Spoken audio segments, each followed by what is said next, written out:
I made my very own cheddar broccoli soup. First, I started with toasting onion without any oil, and then I added a little bit of oil to soften the onion. It was just to get some flavor in. And then I used broccoli, a bag of broccoli from Costco. It comes in, I think, a pack of 6, so one bag is more than enough for 4 people.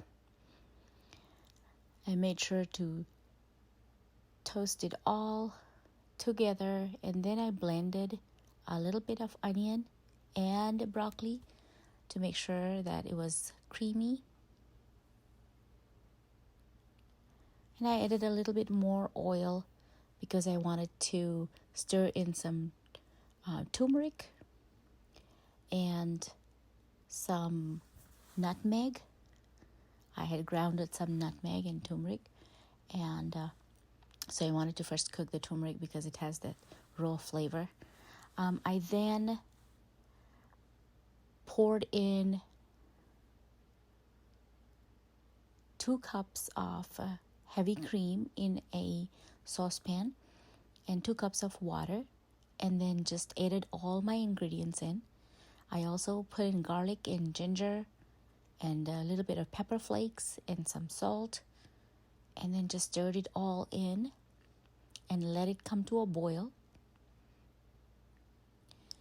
And once it came to a boil, I lowered the heat and put in a bunch of grated cheddar from Costco. These are big chunks, so that's my favorite to use in cooking, especially like in soups, or if I'm making sourdough cheddar jalapeno bread, I use this big chunks of cheddar in that too. So now you just stir it, lower the heat, and stir it for a little bit, and then you can turn off the heat. It looks delicious. It tastes delicious. And so now I just plate it. Look at the texture. It was really good. Here I'm preparing a plate for my beloved. And I pair that with my own homemade sourdough jalapeno cheddar bread. And it was really tasty. I hope that you try it.